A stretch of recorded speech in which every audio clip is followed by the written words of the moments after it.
I love this Lucky Llama music. Yo, what the fuck going on, Brody? Nah, shit. What's going on, man? Shit, appreciate you stopping by. You feel me? Repost Studios for another Lucky Llama / Film C interview. Thank you for having me. Shout out Repose. Shout out Lucky Llama. Shout out Family C. Hell yeah. Who am I here with today? wAG7VEN. The motherfucking is silent. Shit, bro. The purpose of this interview is to kind of just learn more about you and, you know, your upbringing and kind of what helped you to see the world. You know, like what makes you you, your thoughts, your drive. Like just kind of learn more about you for real. Okay. This should be interesting. Hell yeah. So, shit. All right. Let's start from the top. Outside of creativity, what were some of your earliest memories? Ooh, definitely video games with my brother. I had a younger sibling. We like a year and a half apart, so we always played games. Unfortunately, fighting is some of my earliest memories. And my birthdays. I remember a lot of my birthdays when I was younger, too. I feel it. So, as a kid, do you feel like you were more, like, rebellious or kind of just not really, you know, into everything going on, like not really, you know, socializing or anything like that? Like, what kind of kid do you feel like? I was social, but I was definitely rebellious. Extroverted problem is what I would call it. Yeah, nah, I feel it. What area were you like growing up in? Okay, this is a fun question. So I went to elementary school on the south side. I went to middle school my 6th and 7th grade year on the south side. My 8th grade year, I went to Whitewater Middle School on the west side. My freshman and sophomore year, I went to Rocky River, which is on the east side. And then my junior and senior year, I went to Cato on the east side. So I've stayed on every side of Charlotte just about. But growing up, I grew up on the south side, definitely. I feel it. So what area do you consider home? Like what? The east side. The east side, yeah. Why? My grandma lived on the east side. She stayed right off of Tryon. She stayed there for my whole life. So that's where I consider to be home.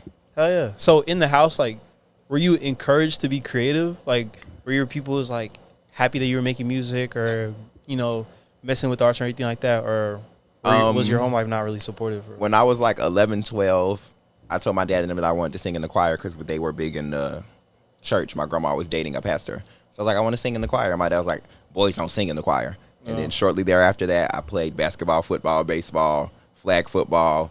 It's hella sports. Hated all of them. I just wanted to do music, and he made me not feel like it was okay to do music. And so then I thought about it for a while, and I'm always like a critical thinker. So I was like, how can I weasel my way around this? I started listening to the music that they listen to, and I'm like, y'all listen to rap. Yeah. I bet you if I rap, it wouldn't be a problem. Yeah. So I started rapping. So you started rapping. Okay. Yep. Nah, I feel it. What was the specific moment where you decided, like, all right, I'm going to make music, like, and I don't really give a fuck? Like, you know, like, when did you have that realization? Okay, so the first moment that I realized I was going to do music was, oh, God, I'm going to sound so old. I think it was 2016, 2015. Everyone was doing the So Gone Challenge, the Monica beat. Yeah. It was viral on Instagram. I hopped in. I got me a piece of it. It was ass. I should have definitely never uploaded that in my life. Nah, I feel it. Trust. We've all had some questionable uploads. I did that. People liked it. I think people was just scared to tell me it was ass. So they just kind of acted like it was great. And I was like, okay. And I kept going. I would put freestyles up like every week. Okay. And then after a while, I got to the point where I had like 30, 40 freestyles on my page. And I was like, you should probably do something else with this. So once I started going to Cato, that's when I met Torrin, my friend Jose, and my other friend Will. We started doing music together in the collective. Our name was Arrogant Bastards. Yeah, we were all kids in estranged homes. Yeah, so we were bastards, but we was arrogant. Yeah. So I came up with the name. I was like, we Arrogant Bastards. Boom. we broke up, and then once we broke up, I met Zayd around that same time, and that's when I started doing solo music by myself. He actually recorded my first solo song, Make Money Make Sense, and I went full out. I had a transition halfway through the beat. Yeah. We did a video at Reedy Creek Park. Like, you couldn't tell me I wasn't going to be famous. So in that moment, I was like, I don't give a fuck if nobody else like it or not. This is what I'm going to do. Music. Yeah, it's going to be you for real, yeah. So it's been like almost a decade of music. Yeah, of hard work. Yep. So, all right. Who's the first person to believe in you creatively? To believe in your music, believe in your art, you know, believe in everything you got going on? Zayd, definitely. I would say like wholeheartedly believe, because I could do anything. I about send him any type of beat. He'd be like, all right, I'm ready. Yeah, for those who don't know, who is Zaid to you? Zaid is my best friend. Zaid was my producer, my engineer, my pharmacist, my food buddy, my ride, somewhere to lay my head sometimes, my ATM if I needed to loan some money, my IOU list if I needed anything. He was so much and then some. I've known Zaid since I was 15, 16, so it's been about 9 years. He passed in February of this year, and that was kind of it still is a very detrimental time for me, but my friend was always working. If you know anything about him, he kept going. So Yeah, for sure. we here and we keep it going. No, but that was sure. Zaid. Zaid was, and I didn't know he was all of those things until he wasn't here. So make sure y'all think about that when you think about the people that are around you that you see every day. Nah, for sure. For sure. What do you feel like were some of your early struggles as a kid or growing up? Ooh, okay, I like this question. I think my biggest problem was, I would say, the idea of self-identity. Growing up in the South, black, gay, everybody just automatically had an idea of what they thought I was going to be in their head. Loud, messy, flamboyant. And so I found myself gravitating to that because that's what they thought I was. They tended to like that more. So I was always the gay kid who was popular with everybody in school. So that led me to skew the vision of who I actually was or what I could be. I found myself getting obsessed with things that people told me I should like because of who they thought I was. Right. To the point now where I look back and I'm like, oh, wait a minute, I didn't really enjoy none of the stuff that everybody else was doing. Like, I was just out here trying to be a person that everybody thought I was. So I would say self-identity was definitely something that I struggled with a lot as a kid because it wasn't not having an identity. It was creating a fake one and then leaning too far into that. Yep. Okay. So how did you become more comfortable with your real identity? Like, what gave you the confidence to say, fuck it? Like, you feel me? Like, I don't really give a fuck. I'm going to be me, like, regardless. Like, you know what I mean? Because a lot of people struggle with that. And, too, a lot of people, like, they want to do that, but they don't really know, like, the first steps. You kind of get me? Like, it's going to sound really, really, really, really, really, really bad, but fight somebody. Fight? If you fight somebody, you will find confidence in yourself. Really? Why? Because you have to believe in yourself when somebody is throwing punches at you at maximum speed. Like, if you can't believe in yourself, then you will never believe in yourself at any other point in life. So I think fighting definitely was the way to build my confidence because it was me standing up for myself and it was me coming through for myself at the same time. Right. Defending yourself. Like, I'm defending me, but I'm also proving me. So I realized that was a part of me. It wasn't a good part, but it was definitely a part. So yeah, fighting definitely helped a little bit. But to be more positive, I would say trying new things. I'm understanding now as someone growing into adulthood, it's fun to try new stuff. You never know if you're going to like something until you try it. It's so, like, I find myself to be a jack of all trades. I know how to sew. I know how to knit. I rap, sing, do every, like, if I can try it, I'm going to. As you should, though. Yeah, you want to treat life like a video game. Increase all attributes. You feel me? Like, in this big year, like, you feel me? Why the fuck not learn it? Like, why the fuck not? Like, it's easy as fuck. Like, clock it. Yeah, like, come on. Clock What are you it. talking about? So yeah, I would say trying new things and fighting is what will build your confidence.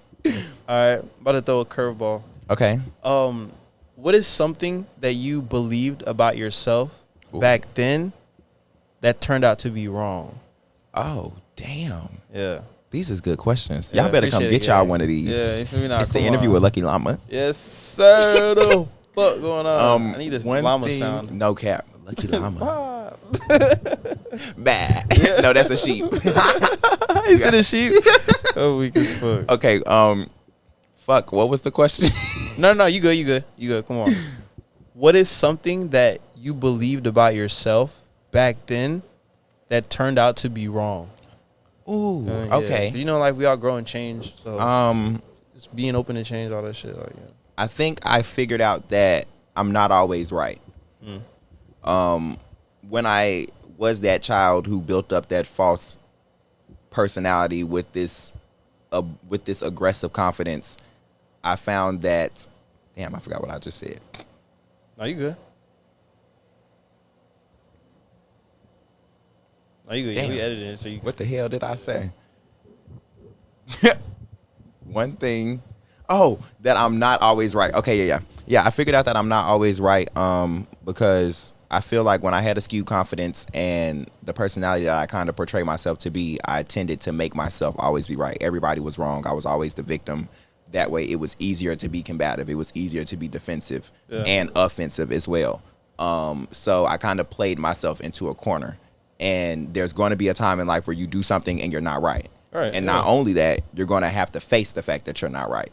So once I had to face that and actually deal with it, that was a lot for me to deal with because I had forced myself to believe that I was never wrong. Yeah. So after I did it, I'm normally the type of person to where it takes me a long time to learn stuff, but once I do it the first time, I get it after that. Figure it out. Yeah. But I have to commit myself to doing it the first time. When you do it half-assed, you're never going to get the lesson. So I would do something bad, get a repercussion from it, but never be fully into it, so I didn't get the lesson. Yeah. That one time when you do something bad and then you get the repercussion for it and you actually commit to solving and being a better person, that's when you get the lesson. On me. So yeah, that was definitely, I had to realize I'm not always right. Hell yeah. But I'm right most of the time. Shit. Tight shit. Can you walk us through the first time you got into the studio? Like the first time you ever made a song? Like what was that experience like? Ooh. Okay. First time me at the studio alone, solo, not in the group, with Zayd. We were, I believe our first time was in a multi-purpose room at Cato Campus. So there's a CPCC campus called Cato Campus of WT Harris. Shout out Cato. Shout out Cato. They have a bunch of classrooms there, of course. It's a CPCC campus. I was about to sound real stupid. And we would look for places to record. And if you know anything about recording, you can't record in the open area. You need it somewhere small with good acoustics. Yeah. So we would literally walk through the whole entire building, almost every building, grabbing on door handles just to see if they was unlocked to find somewhere to record. We ended up somehow, some way in the multipurpose room across from student success center lounge.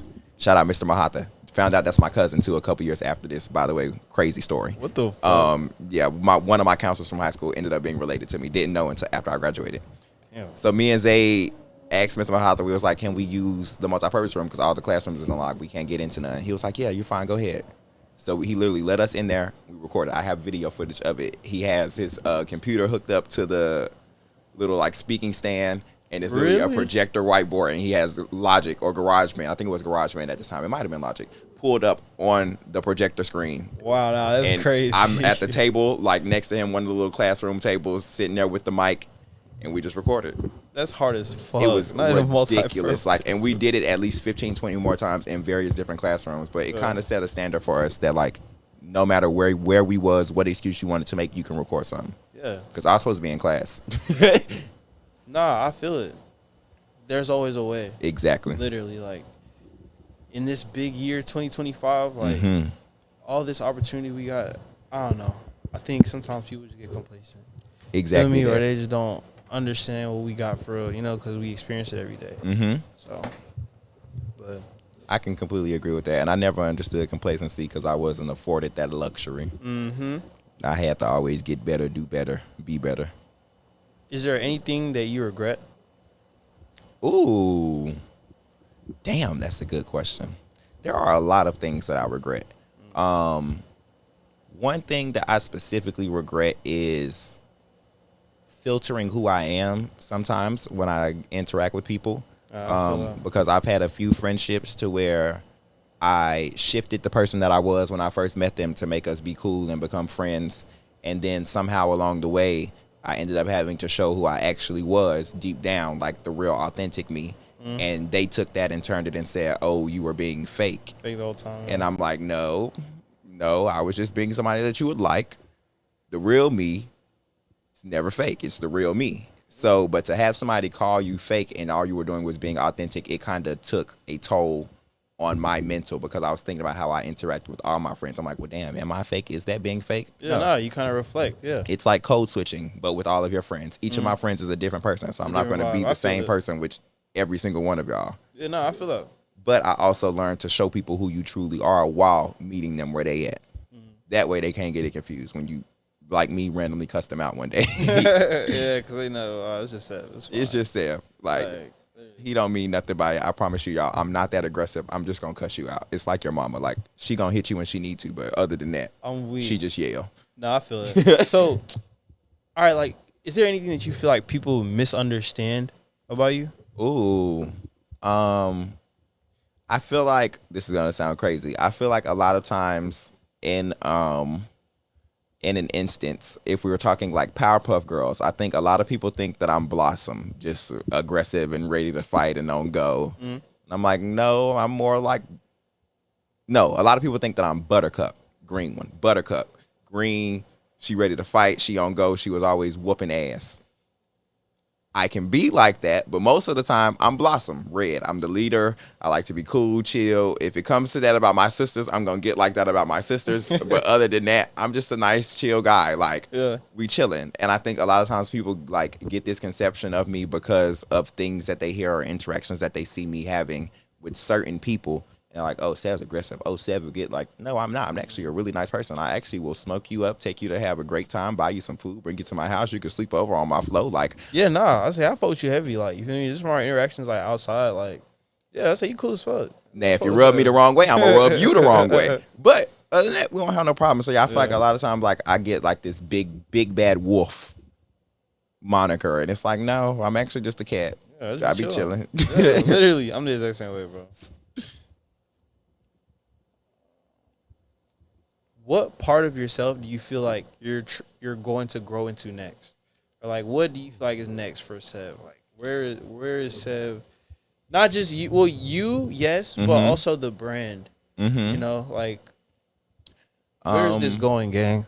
So for me, everybody who don't know, I just dropped So Sexy. So Sexy dropped what they a couple say? weeks ago. What they say? So sexy. Sex, I get checks, I break necks. What they say? I'm up next. You saw so sexy. Bitch, I'm feeling sassy. I'm so sassy. Damn. Over me. I'm feeling. Yeah. Sexy, scrolling on Etsy, rolling on ecstasy, and I've been spinning. Told them to bet me, got right like Betty. Better strap. I can't believe this is me. Come on, wow. I like it when he told me not to shot a key, and I chase it with a soda pop. Ask me to club it, he know I won't tell. Pockets on chubby, my wallet gon' swell. Gotta earn my heart, he treat me like Dale. I'm stacking up Kale, and my flow is on Gale. Force win, I'm torching shit, scorching. You get popped in your chin, and I'm keeping shit short. You would think I'm 14, and this drum go bitty bitty bum bum. My ops mad wet. Get a shitty dum dum. I'm making bet they eat. They're like, give me crumb. I get on the track and I give them something to run from. One from the one son they done. Bitch, I'm tired of killing niggas. This shit get redundant. My niggas blow, they don't play the trumpet. Clock T, I need me a crumpet. Make the whole world stop. In the cream color crop, I'm the cream of the crop, and I lean when I rock. Didn't know what the fuck they mean when they said I went pop. But ho, this is house, this is not pop. So please watch your mouth, bitch, you will get popped. 7 invincible, cannot be stopped. Swag one of a kind, he cannot be caught. Make a bump to this shit and they bumping this bitch. I might take a bump in this bitch. Slow down, see bumping this bitch. Hit the subs, we thumping this bitch. I'm here to have a good time. I still might crash out. Ain't even smoking, homie, yeah, I let him ash out. I looked at the dash like I'm going fast, wow. JG Wentworth, need the cash now. I'm too fried, yeah, like a hash brown. Bitch, my son's bad, boy. Sit your ass down. Something profound, that bitch my pronouns, but I'm the type to say some shit these niggas can't pronounce. But I'd rather just bounce, bitch. I'd rather just bump, bitch. And this bitch and we crumb. Yeah, don't make me pop that trunk. Bounce, bitch, bump, bitch, bounce, bitch, bump, bitch, bounce, bitch, bump, bitch. We need to restart, right? Because it's getting close to 20 minutes. All right, how much more we got? 6 minutes? All right, bet. Okay. But I'm sorry. Yeah, I'm sorry. Okay, I had to get that out. Yeah, I just had to. I got lit for a sec. So since the drop twin. of So Sexy, I've performed that a few times. I'm planning on performing it a lot more. I'm planning on doing an alternate visual for it. I feel like as artists, one music video don't be enough sometimes. Sometimes in that first one you don't get everything that you wanted to get, or you might think of something more fire the next time. So why not do an alternate? Like, no, dead ass, do it. Yeah, exactly. I'm do with multiple, that shit. do all of it. You know, there's niggas on YouTube with millions of views who literally they upload the exact same video over and over and over again. That's fucking like, crazy. Literally, yeah. So I'm like, gang, fuck these niggas and upload that shit 10 times. Because that's like, what I was seeing in an interview. I think it was Tyler, the Creator, maybe last year or the year before that. He was basically talking about how you can put a song out like 2 to 3 years ago and still push it to this day. And it can resurface and come back and do whatever. So for me, what I see next to me is a lot more performing. It's a lot more music that I have ready. I don't know if I'm going to drop a lot more music. I'm trying to gauge it right. because I could definitely flood the streets. I say fuck it, bro. Flood it. Like I could definitely come flood on. it. So, come on. but and if I flood it, it's going to open up the doors for me to get into a lot more spaces because of the genres of music I have. It's not just all house music. So That's a good lane to start in, though. I think what I see for Sev is a lot more Sev. Y'all gonna see a lot more Sev. I'm not gonna lie. But other than that, performances, runways, photo shoots, video shoots. You need a model, call me. You need a photographer, call me. You need a performer, call me. You need a host, call me. What else? I'm trying to be booked and motherfucking busy, like. So yeah, Sev, the brand will continue to get bigger and bigger and bigger. There will be merch coming soon. I will be looking for models for that. Yeah, merch gonna go hard. Do you have any ideas? I definitely do. I have something in the works. I'm trying to get something though that's going to be like trendy, and I don't want to just have one drop and then disappear. Like I want to actually have a few things ready and prepared. So I'm definitely going to do some samples, find some of my friends, you know, get them to model, and then go from there. All right. But I have all the people. I know where I can get the shirts. I know people with heat presses. I know how to make the logos. I have a couple ideas. I literally have a list in my notes of like 20, 30 shirt designs. So it's coming. Hell yeah. All right, I got one more question. This is the bonus question, right? Oh, yeah. One more final question. For anybody out there who's like demotivated, you feel me? They feel like they can't do it. They feel like they're stuck. You know, they just want to be themselves creatively in all aspects. Like, what do you say to them? How can they do it, bro? Okay, I have a lot of things to say to that. Come on. One, I would say don't waste any fucking time. For me, and I'm looking dead at you hoes when I say this, don't waste no time. Yeah, because bitch. For me, I didn't even realize it's been almost a decade of me doing music. It feels like maybe 3 years. I've maybe applied myself for a year out of that whole time. Other time, I was just lollygagging and bullshitting.